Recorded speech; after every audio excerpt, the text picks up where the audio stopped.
Olá, boa tarde. Estamos começando mais uma análise aqui pela TV Mar, canal 25 na NET, com transmissão simultânea pelo portal gazetaweb.com ou pelos dispositivos móveis com iOS e Android. Essa semana nós trazemos para o análise uma discussão a respeito da chamada ideologia de gênero, um assunto que vem movimentando bastante as redes sociais de todo o Brasil e não é diferente aqui em Alagoas. A Câmara de Vereadores de Maceió se prepara para decidir sobre essa questão do gênero nas discussões sobre o Plano Municipal de Educação. E é exatamente essa polêmica que nós estamos trazendo ao programa hoje, entrevistando Marcelo Nascimento, que é fundador do movimento LGBT em Alagoas, gays, lésbicas e simpatizantes. E nós vamos começar exatamente, Marcelo, com exatamente a polêmica que é a questão que ninguém quer assumir da ideologia de gênero, que é como se dissesse que as crianças deveriam desde cedo ser ensinadas a ser gays. É isso mesmo que o programa se propõe a fazer?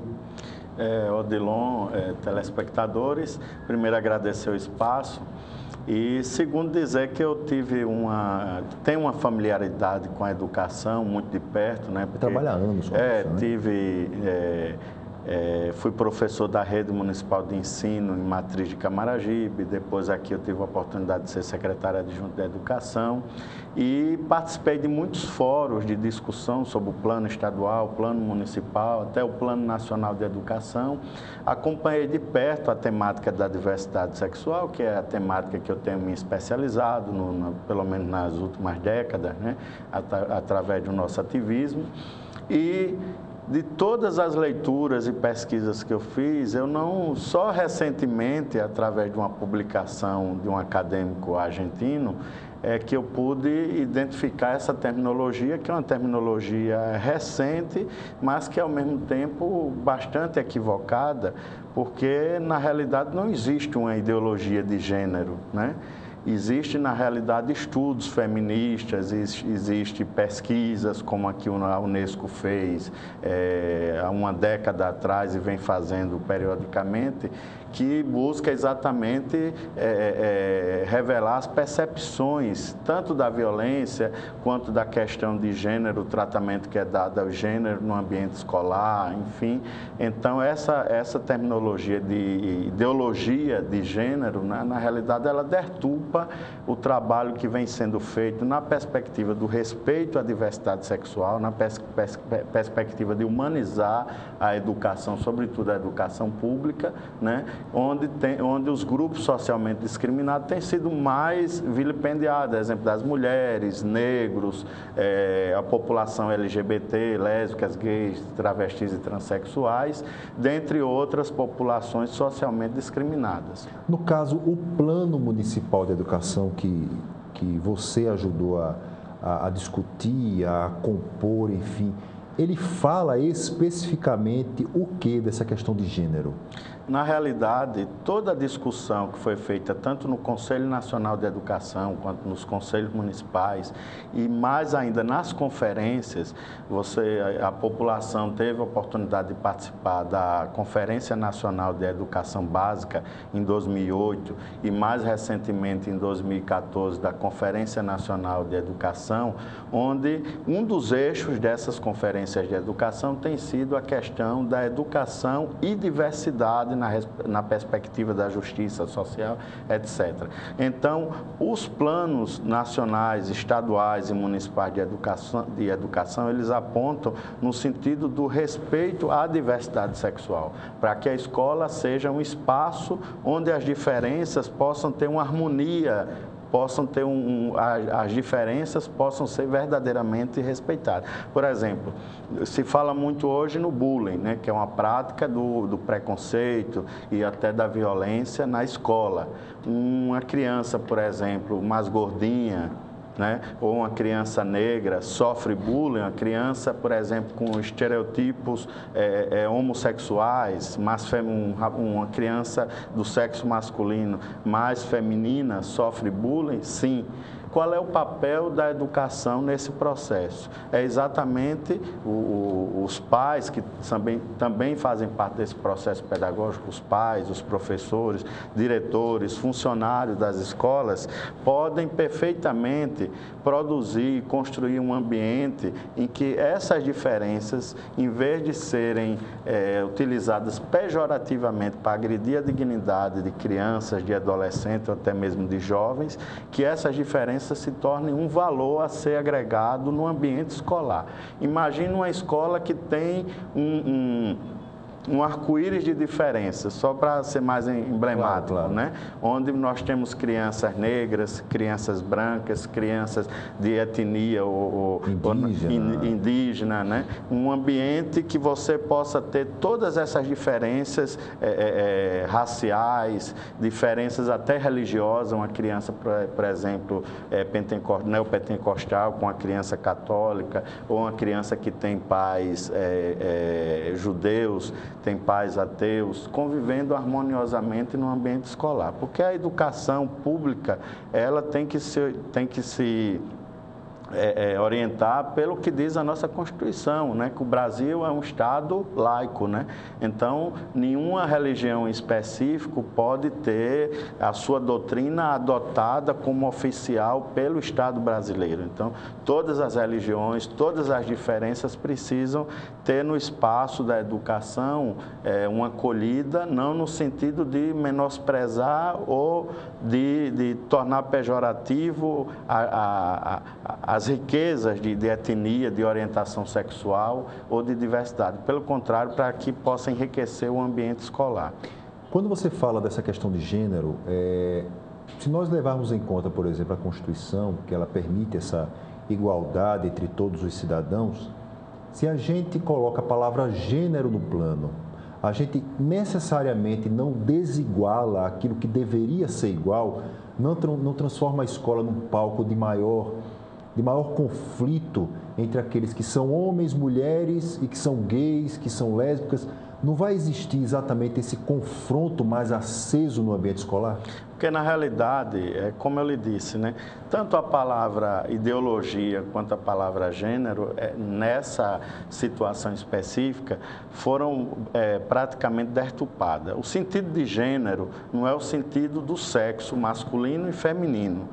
A discussão, como a gente aprende na gramática. Exatamente. A discussão de gênero, ela não é tão simplista, homem e mulher. A discussão de gênero vai mais além, é uma construção cultural, é uma construção social. O gênero é uma construção da sociedade também, e individualmente como as pessoas. Eu nasci no sexo masculino, em tese, né? Eu sou uma pessoa que teria propenso a ser heterossexual, mas eu sou homossexual, sou de identidade gay, né?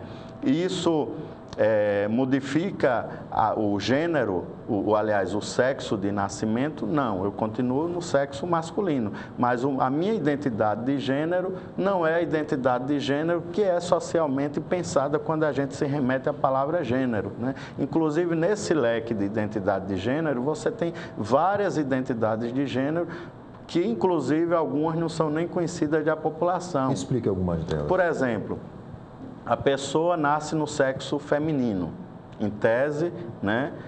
Seria uma mulher. Biologicamente é uma mulher. Essa mulher, ela pode estar propensa a desenvolver um desejo, gostar, né, um afeto por outras mulheres, sem ser necessariamente lésbica, sem ser enquadrada na orientação homossexual ou enquanto lésbica, né? Mas ter uma predileção por outras mulheres, mas sexualmente ter uma identidade masculina. Aí essa pessoa pode sim se encaixar, desde que assim se entenda e assuma essa condição, uma transexual masculina. Já outras mulheres poderiam se encaixar no perfil de uma transexual feminina, ou homens que nascem com sexo biológico masculino, mas que desenvolvem predileção predileção pelo sexo feminino, mas que não se acham heterossexuais, né? Se igualam na condição de um transexual feminino, né? Então, a sexualidade, como dizia Freud, é tão complexa quanto as ondas do mar, quanto o oceano, né? Então, no ambiente da sexualidade, as pessoas, o mais importante é você buscar a forma como as pessoas se veem, se sentem e gostariam de ser aceita socialmente. Então, não dá para ter um veredito. O Odilon nasceu com o sexo masculino, né? Tem genitália masculina, logo é um potencial heterossexual. Então, vamos arranjar já uma namoradinha para ele, ou futuramente um casamento, etc. Não é assim que funciona a sexualidade humana e as ciências, a contribuição dos teóricos, Freud, né? Foucault, mais recentemente, tem sinalizado, né, do ponto de vista teórico, que o campo da sexualidade é um campo muito sensível. O que, na realidade, Odilon, está em jogo quando as pessoas pejorativamente criaram essa terminologia de ideologia de gênero, é a família patriarcal, a ideologia da família patriarcal, com a ideologia do afeto, que o Judiciário, através de várias decisões, inclusive o Supremo Tribunal Federal, quando decidiu pelo reconhecimento da família homoafetiva como mais uma entidade familiar, não anulando a família tradicional, a família heteronormativa, o Judiciário criou uma nova nomenclatura no entendimento das relações socioafetivas familiares, que foi o ingrediente do conceito do afeto. O afeto, não mais um patrimônio, mas o afeto como um elemento que pudesse agregar e tornar duas pessoas entes familiares. Então, hoje, essa discussão sobre ideologia de gênero, na realidade, o que está por trás dessa discussão é exatamente as visões antagônicas, né, conceituais da família patriarcal, a família tradicional, heterossexual, sem nenhuma referência pejorativa, né? Eu sou filho de uma família patriarcal, né? E a família gerada a partir do afeto, que vindo a partir da rediscussão do Código Civil.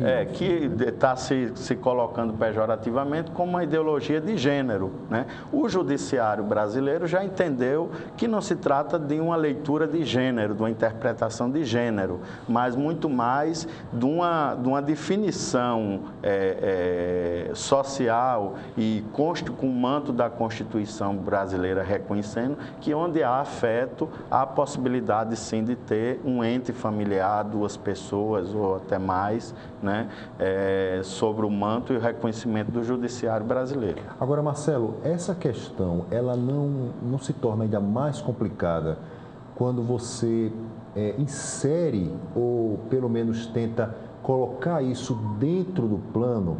Não seria óbvio, por exemplo, para a escola?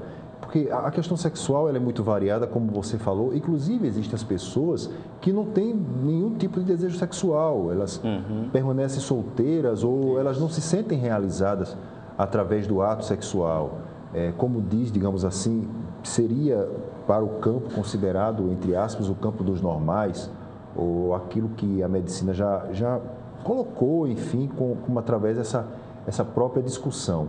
Mas isso não se torna mais difícil quando se tenta levar isso para o papel e no papel se sabe que a diversidade da discussão ela é muito maior que o campo da realidade mais real, mais pragmática, no dia a dia do professor com o aluno?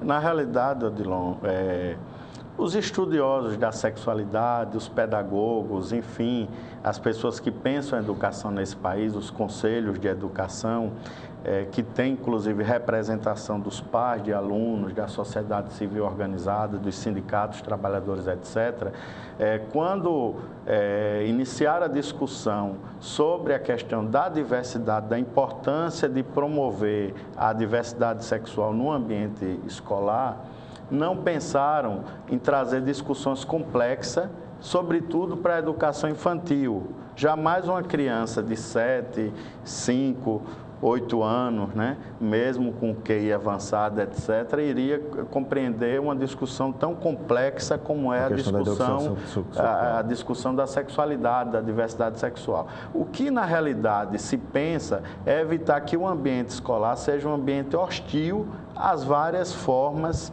alternativas, homoafetivas ou tantas outras formas reconhecida pelo judiciário de família. Isso não deveria ser óbvio? Porque na sociedade, uma criança, por exemplo, que liga a TV, né, agora mesmo no horário que o programa está passando, um programa de televisão, de novela, etc., vai dar de cara naturalmente, vai testemunhar vários tipos de relações oficiais ou não reconhecidas ou não pelo judiciário. Então, por mais que a escola, os professores, a comunidade escolar, né, os funcionários, muito mais os professores tenham uma visão do século passado, as crianças vão estar no século XXI, enquanto que os professores, muitas vezes, em muitas escolas desse país, estão ainda no século XIX. Porque você tem uma discussão assim, só interrompendo, para entender um pouco a complexidade desse negócio. Você tem grandes colégios católicos no Brasil. Obviamente, apesar da visão do Papa, uma visão considerada bem avançada pela Igreja, de, digamos assim, tolerar, aceitar a existência dos homossexuais ou dos transexuais, mas as escolas católicas, por exemplo, elas vão ter muita dificuldade de levar adiante, por exemplo, essa discussão, apesar da gente saber que o Estado é laico e a escola também deveria ser laica, mas como é que fica essa situação em ambientes, por exemplo, como maristas ou sacramentos que estão espalhados aí por todo o Brasil? Na realidade é o seguinte, as pessoas, sobretudo pedagogos, estudiosos da sexualidade mais progressista, têm visto as declarações do novo Papa com muita simpatia. Mas uma coisa que as pessoas pouco imaginam é que esse movimento, digamos assim, mais conservador, mais fundamentalista, né, que acabou criando essa terminologia, ideologia de gênero, né, parte de setores ligados às igrejas neopentecostais. Pelo contrário, só para você ter uma ideia, o acadêmico argentino que criou essa terminologia, ideologia de gênero, Jorge Scala, né, ele tem sido referência para pensadores da Igreja Católica aqui no Brasil e fora do Brasil, inclusive, para alimentar escritos, referência, inclusive, teórica, para muitas produções que, inclusive, os vereadores e os deputados estaduais de Alagoas tiveram acesso nos últimos dias, né? E o pior de tudo é que muitos vereadores, inclusive muitos que eu tenho um maior respeito, simpatia e tal, não tiveram a preocupação de encomendar um estudo científico, um estudo acadêmico sobre esse tema, que é um tema tão complexo. É muito cômodo um político aceitar de pronto uma proposta, uma visão em torno de um tema trazido por um grupo social, do que encomendar um estudo e fazer defesa sob o ponto de vista da ciência. Mas isso vem ocorrendo em todo o Brasil. A Câmara Municipal de São Paulo foi assim também, enfim, né? Em Curitiba também, em Guarulhos, inclusive uma vereadora entrou com um projeto de lei para proibir a parada gay, né? Claro que todos nós sabemos que o nosso país é um país, a liberdade de expressão é um princípio constitucional. Mesmo com alguns excessos que possam estar ocorrendo em algumas manifestações públicas de diversidade sexual, etc., não dá para você comprometer todo o evento, toda uma atividade, né, que busca a diversidade sexual, combate à violência, etc., comprometer a existência de uma atividade como é a parada LGBT, a parada da diversidade de São Paulo, que é a maior do mundo,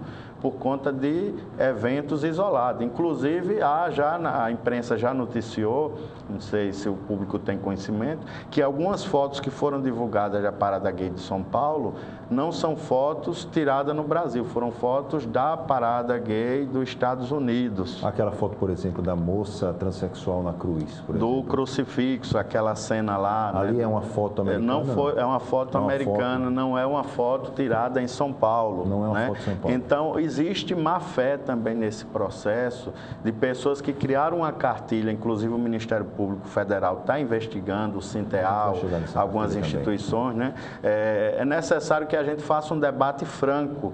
Os vereadores de Maceió, como de todo o Brasil, os deputados estaduais e federais, precisam promover verdadeiros debates. Eles estão sendo induzidos a erro por líderes religiosos? Eu acredito que sim. Eu pude ligar a TV em casa e ver uma das sessões da Assembleia Legislativa de Alagoas, o pronunciamento de alguns deputados estaduais. João Beltrão, por exemplo. Foi simplório, né? Um pronunciamento que chegou a ser folclórico. Não dá para você, por exemplo, debater comigo ou com qualquer outra pessoa mais esclarecida sobre argumentos utilizados de forma muito simplória pelo nosso povão. A gente tem que promover realmente um debate à altura, um debate qualificado, um debate com referências teóricas, porque a educação nesse país não se pode fazer dessa forma, né? Você pegar um chagão da população, porque se na educação, no plano de educação, a gente fosse defender tudo que a população acha que é conveniente, etc., poderia estar defendendo também a pena de morte no Brasil, né? Poderia estar defendendo algumas mazelas que são claramente contrárias aos princípios constitucionais, né? Ao Estado laico, né?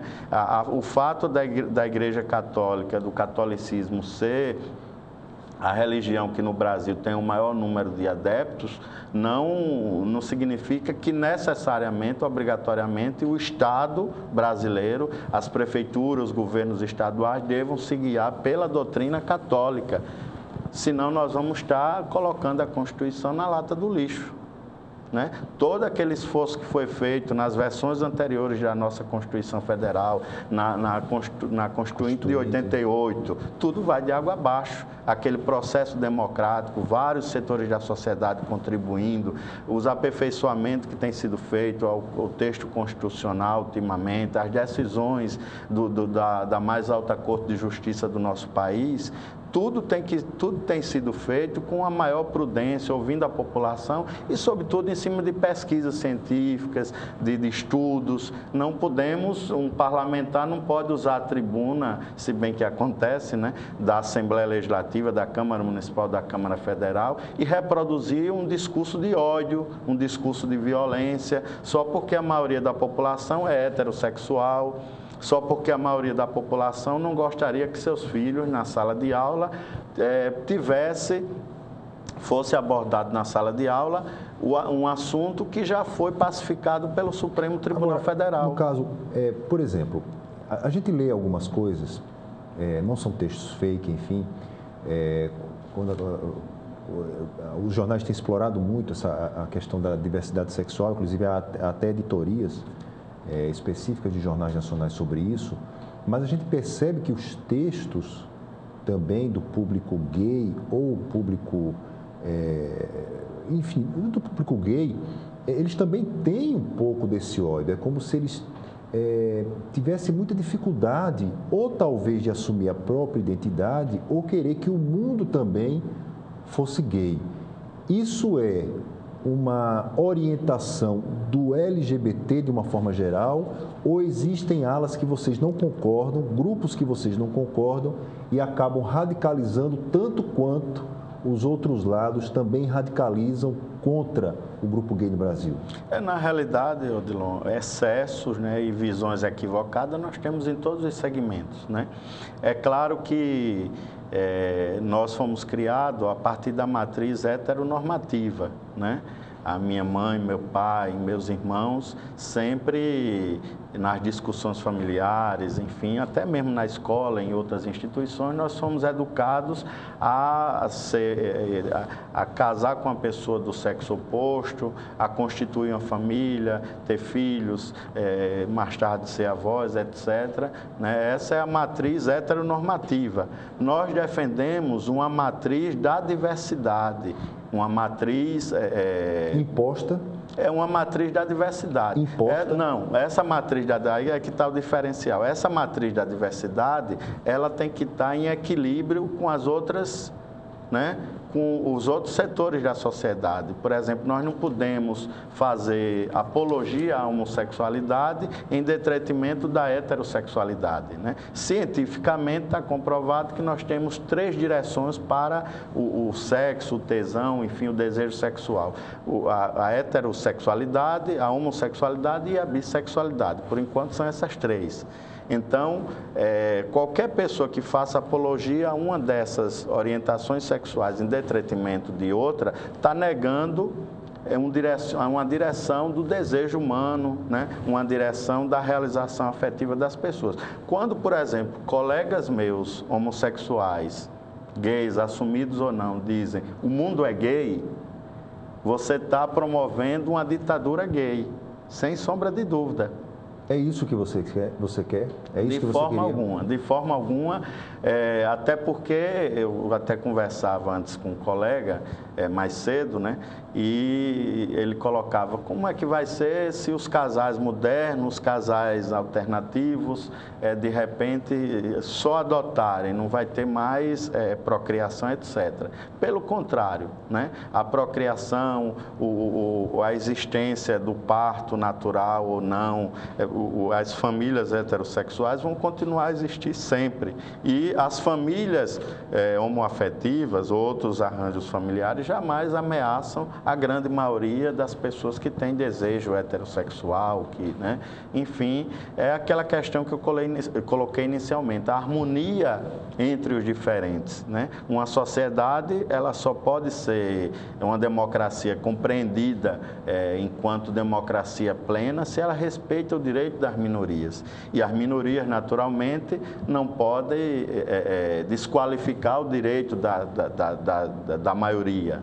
Essa harmonia tem que existir mesmo entre os diferentes, a maioria e uma minoria, naturalmente, social e política. Bom, nós vamos a um rápido intervalo, Marcelo, vamos continuar com essa discussão aqui no Análise. Nós estamos entrevistando, Marcelo Nascimento, que é fundador do Grupo Gay em Alagoas e também ajudou na discussão sobre o Plano Municipal de Educação, e nós estamos discutindo a ideologia de gênero. Voltamos já.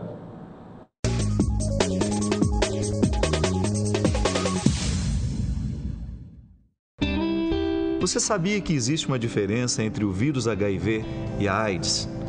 É que muitas pessoas possuem o vírus, mas ainda não desenvolveram a doença. Por isso é tão importante o diagnóstico precoce, para que a gente tenha condições de tratar o vírus antes que ele se torne uma doença. Faça o teste HIV/AIDS. Apoio Organização Arnon de Melo. O quanto a indústria é importante para o Brasil? Sem a indústria da moda, a gente não teria se encantado com elas. Sem a indústria automobilística, não teríamos tantos ídolos. Sem a indústria médica, muitas vidas não teriam sido salvas. A indústria química é a base de todas essas indústrias. A Braskem tem orgulho de ajudar a produzir um país tão forte quanto o seu povo. Braskem, estratégica para o Brasil, inovadora para o mundo. O primeiro passo para melhorar a segurança é mudar de atitude. O governo de Alagoas tirou policiais dos gabinetes e colocou nas ruas. Reforçou as ações policiais e passou a agir com mais rigor contra o crime. É cedo para comemorar, mas os resultados começam a aparecer. Em 5 meses, todos os indicadores de violência caíram. Os homicídios caíram 26,5% no estado. E em Maceió, a redução foi de 34%. Com isso, 250 vidas foram preservadas. Os assaltos a residências caíram 30%. no estado e 48% em Maceió. Alagoas registrou a maior redução da violência em todo o país. Colabore no combate à violência. Pelo telefone 181, o Disque Denúncia, você pode ajudar a esclarecer um crime.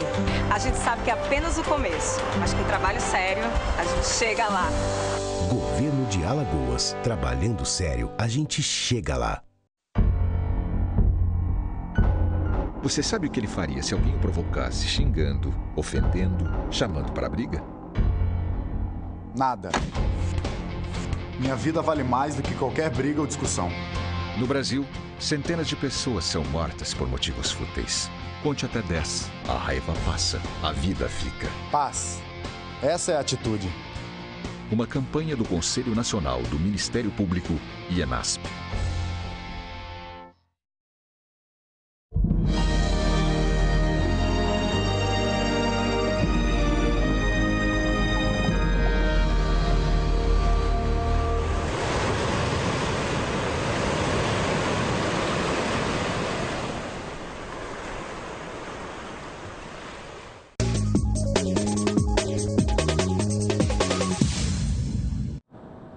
Estamos de volta com a análise, entrevistando essa semana Marcelo Nascimento, que é ex-presidente do Grupo Gay de Alagoas, fundador do movimento LGBT no estado e também uma das pessoas que ajudou na elaboração do Plano Municipal de Educação. Estamos falando a respeito da ideologia de gênero, a chamada ideologia de gênero. Marcelo, a questão das cartilhas falsas que circulam, e elas até têm imagens chocantes, a respeito da questão do trabalho da sexualidade com as crianças. Se você tivesse filhos, você e as escolas adotassem essas cartilhas que circulam por aí, você queria que seus filhos aprendessem isso? Na realidade, as imagens são muito chocantes, né? E demonstra que jamais um profissional da educação, né, trabalharia... Elas chocaram você? Sim, porque para crianças pequenas, né, as imagens que foram trazidas, ilustradas naquela cartilha, nas imagens na tela do computador, né, porque essa cartilha não existe fisicamente, né, está comprovado, e tanto o Sinteal quanto a CEMED, me parece que provocou o Ministério Público para que investigue a existência, a origem desse boato, né, dessa, enfim, deturpação, né? Jamais o próprio MEC, eu participei de um GT no MEC que discutia a questão da diversidade sexual nas escolas, né? Tive a oportunidade de participar de debates aqui em Maceió, no estado, e jamais se pensou numa coisa tão agressiva, principalmente para trabalhar no ambiente do ensino fundamental, né? Apesar que na televisão as crianças, né, podem visualizar cenas muito mais explícitas, muitas vezes, né? Inclusive sem ser no horário nobre, né, nos filmes, etc.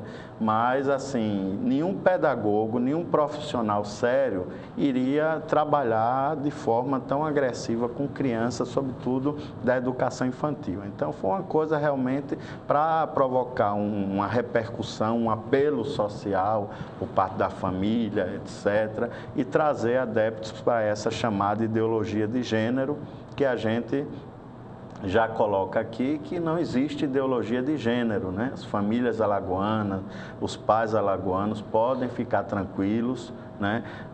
Os materiais que são aprovados pelo MEC passam por uma banca examinadora de profissionais extremamente qualificados, pelo Conselho Nacional de Educação, que tem pós-doutores, especialistas na didática, etc., que analisam detalhadamente essas publicações antes de chegarem nas escolas do ensino infantil e na educação básica.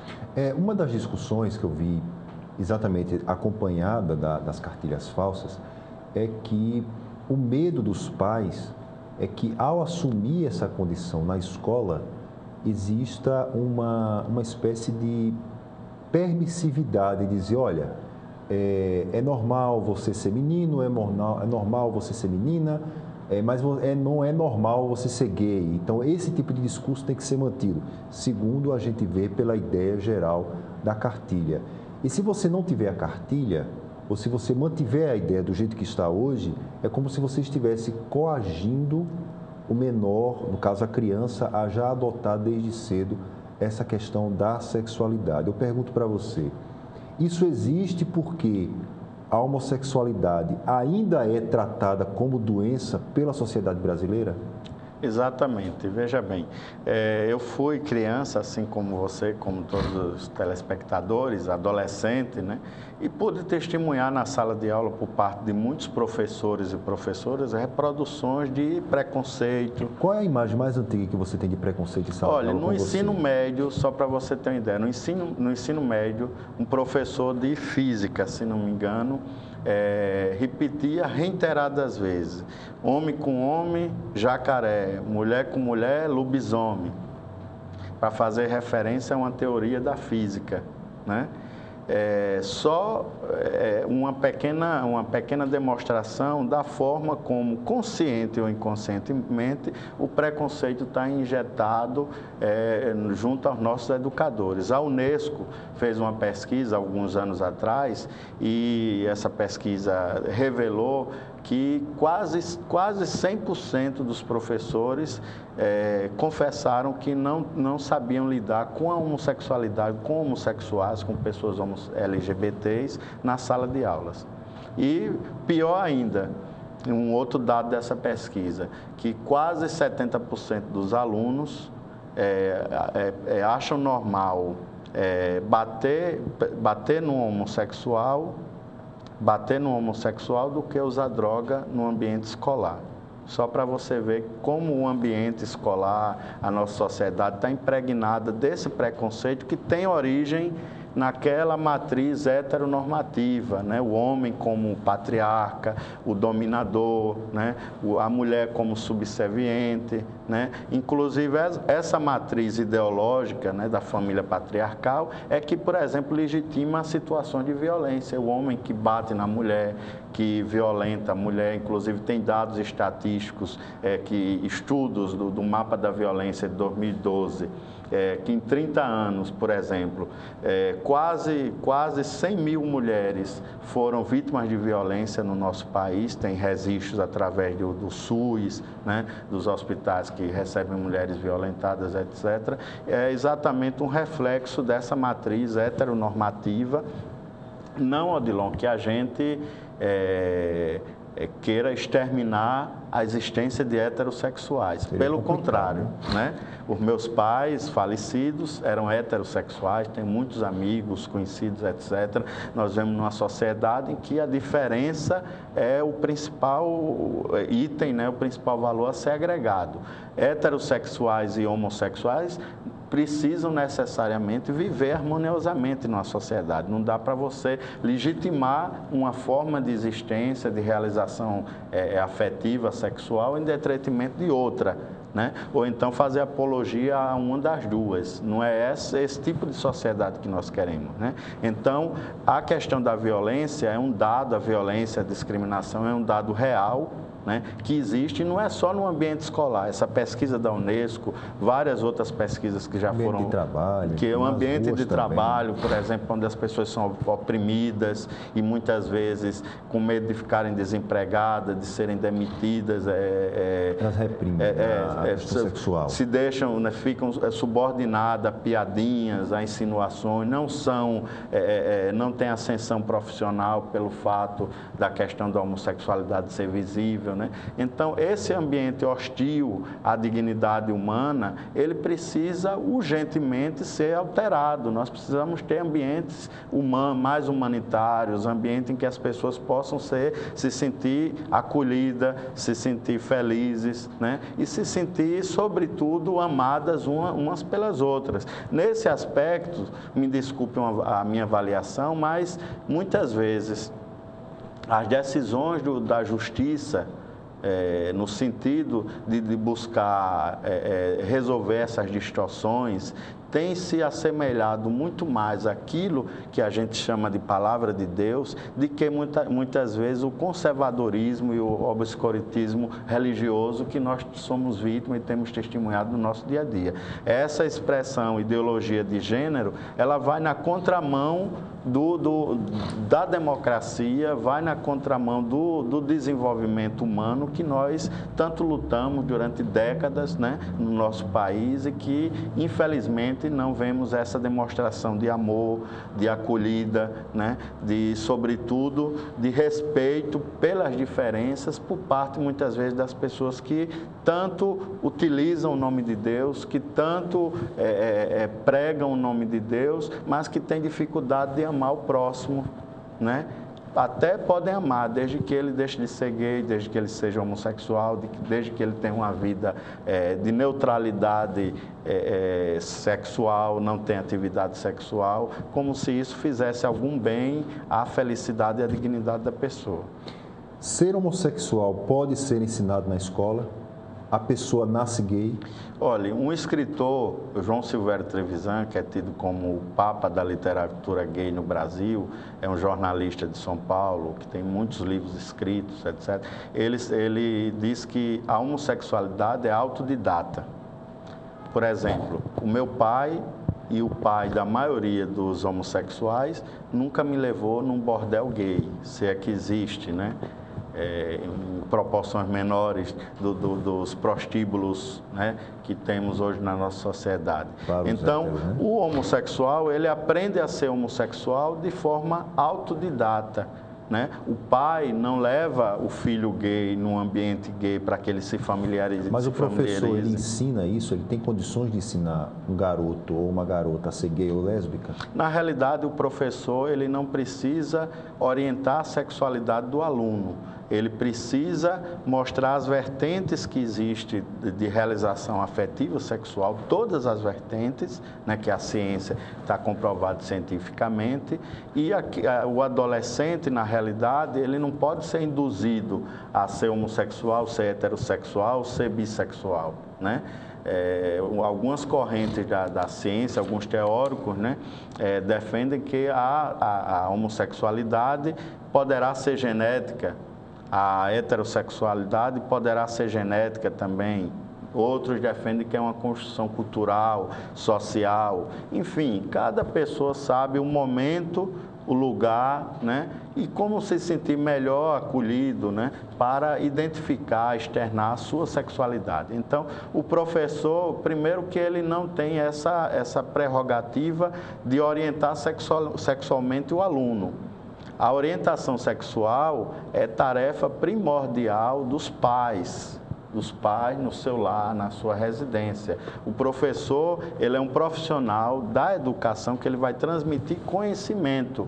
Claro que entre esses conhecimentos estão os conhecimentos pedagógicos, científicos, o que é que a ciência diz sobre as orientações sexuais, a realização afetiva sexual, né, as identidades sexuais, mas não orientar o desejo do aluno ou da aluna, né?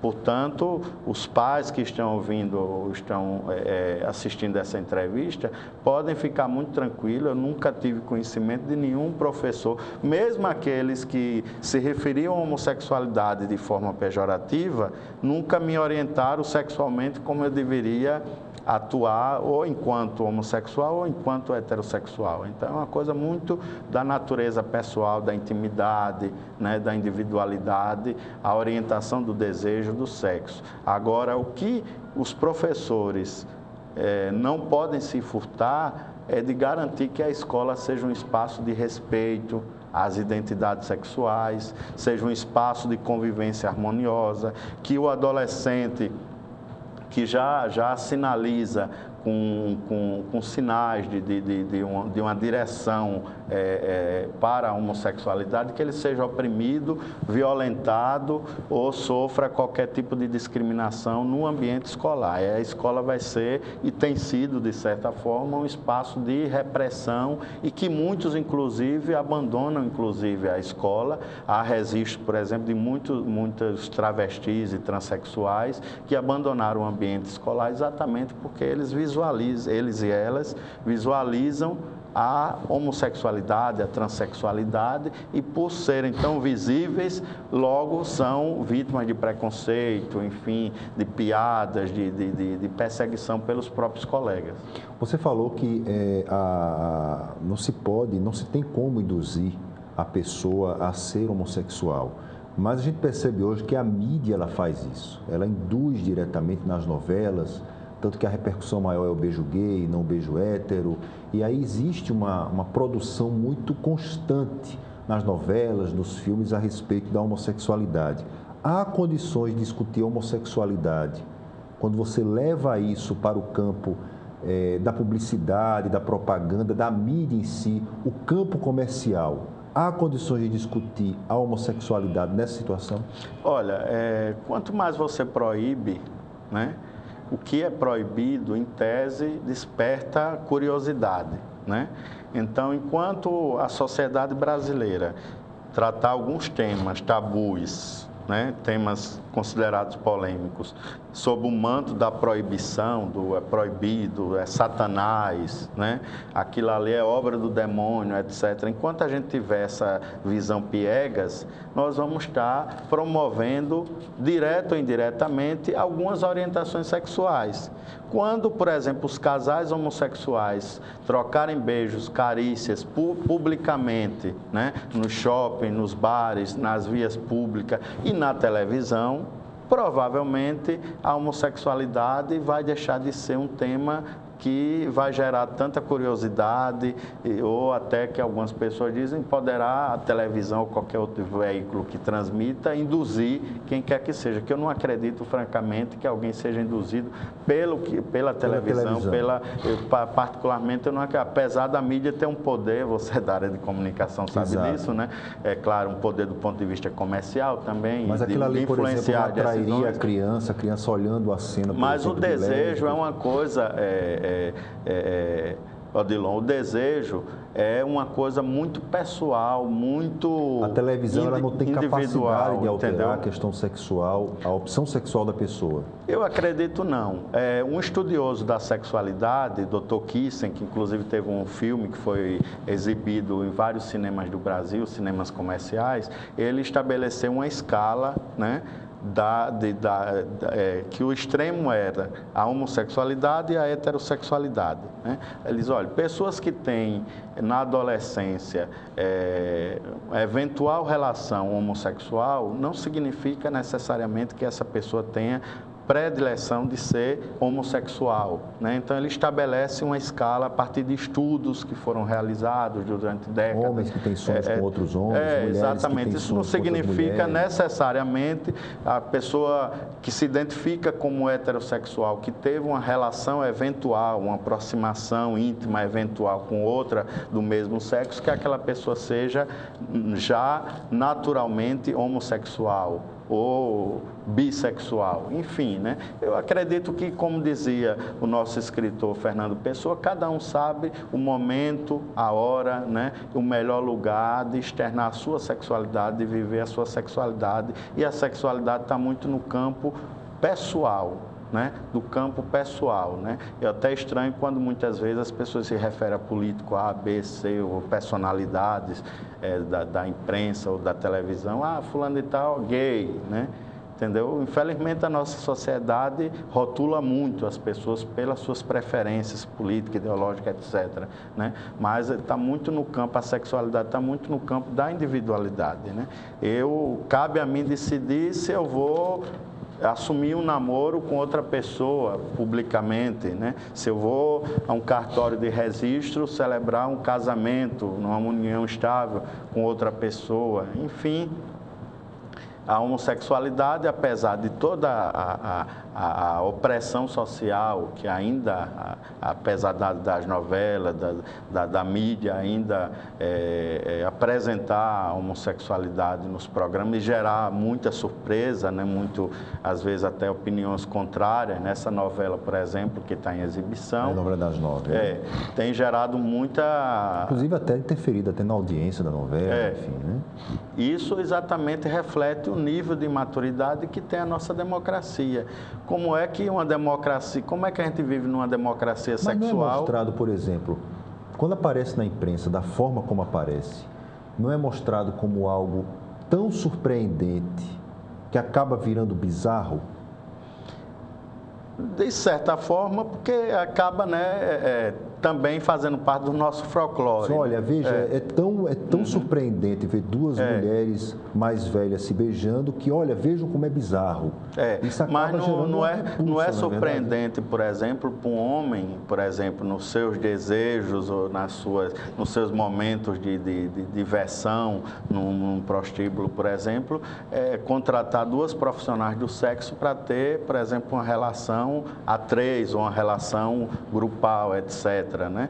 Então, a bizarrice, ela ocorre muito mais no plano individual, da realização do indivíduo, etc., mas esse indivíduo não externa essa bizarrice publicamente e tal, e que de forma que o fundo de quando você traz duas mulheres homossexuais, um casal, duas mulheres já idosas, tem também um preconceito geracional. Como é tratado o idoso na nossa sociedade? O idoso é tido como uma pessoa que não tem vida sexual, que precisa tomar Viagra para desenvolver necessariamente uma relação sexual, né? Então, assim, por trás de muitas constatações que nós temos, tem também os preconceitos que a gente precisa trabalhá-los, né? Enfim, sobre esses aspectos. A escola hoje, ela tem condições de discutir diretamente essa questão? A escola brasileira, a escola lagoana, ela está preparada para encarar essa discussão? Nós temos bons profissionais da educação, professores abnegados, profissionais que buscam o aprimoramento dos seus conhecimentos de forma, muitas vezes, particular, porque o poder público, muitas vezes, não oferece essas oportunidades.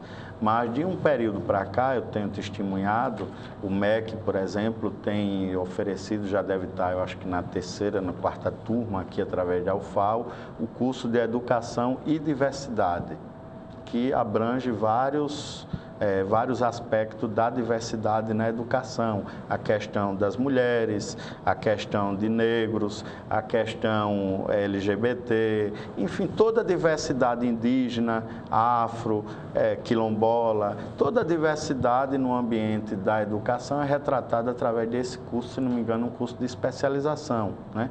Mas também a Universidade Federal, o próprio MEC oferece, em convênio com universidades particulares, inclusive também, outros cursos e aperfeiçoamento para professores da rede pública ou até da rede privada também. Então, tem surgido algumas oportunidades para os profissionais que querem se reciclar, querem reciclar os seus conhecimentos, mas, no geral, como eu disse inicialmente, nós temos uma boa parcela de professores com a cabeça do século XIX e alunos com a cabeça do século XXI. Essa equação para igualar a cabeça dos professores do século passado com os alunos do século presente é o desafio para a educação. E, lamentavelmente, quando se discute o plano municipal ou estadual de educação, os nossos governantes e os nossos parlamentares têm uma visão piegas de abordar um eixo, um tema específico, que talvez não seja o principal do plano, que é a questão da diversidade sexual. Outras questões, como a valorização do profissional, né? A estruturação das redes públicas de ensino, as melhorias nas estruturas físicas dos prédios, porque está comprovado que para a educação ter, sobretudo a educação pública, ter êxito, ela precisa ter profissionais motivados e valorizados, inclusive do ponto de vista salarial. Você precisa ter estruturas físicas adequadas, confortáveis, e você precisa ter uma qualidade de ensino à altura que possa estimular o aluno a se aprimorar nos seus estudos, na busca do conhecimento. Sem esses três elementos, muito dificilmente, lamentavelmente, os vereadores de Maceió, na sua grande maioria, e os deputados estaduais, né? E também a nível nacional, a gente pode dizer, a grande maioria não está discutindo esses eixos primordiais para um plano de educação. Estão se apegando a um ponto folclórico, né? Através dessa terminologia de ideologia de gênero, né? Já dizia Cazuza, ideologia eu quero uma para viver, tem uma ideologia, e nós estamos, na realidade, a nossa sociedade tem várias ideologias que se cruzam, que se disputam espaço nas políticas públicas. Você tem a ideologia da família patriarcal e a ideologia da família do afeto. Essas duas visões de família estão em disputa, né? Se bem que a nossa Constituição e o Supremo Tribunal Federal já pacificou esse tema. Então, a educação, nós não podemos pensar o Plano Municipal Estadual de Educação sob o prisma de um modelo de família que era único, vigente e permitido no século passado.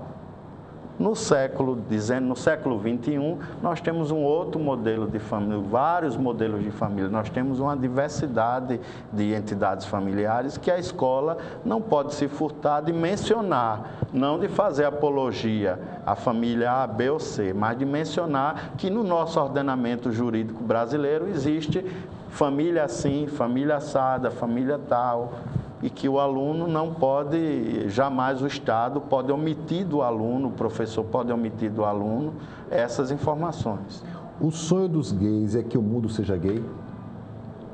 Olha, parece mais um conto de fada, né? Mas, na realidade, é o seguinte, o sonho é a busca da inserção, né? Eu fico muito feliz, por exemplo, na decisão do Supremo Tribunal Federal, eu acompanhei o início da sessão até o término, o voto dos 10 ministros, né, na matéria, né, que reconheceu a família homoafetiva como entidade familiar. Fiquei muito orgulhoso, Odilon, porque eu sou de uma geração de ativistas LGBTs, de ativistas homossexuais, que sonhou um dia nesse país que a união entre duas pessoas do mesmo sexo, o reconhecimento do afeto entre duas pessoas do mesmo sexo pudesse ser reconhecido pelo Estado. Aí algumas pessoas podem até dizer, não, mas eu não quero casar não, eu quero viver sem precisar que o Estado legitime a minha situação, que o Estado estatize o afeto, né?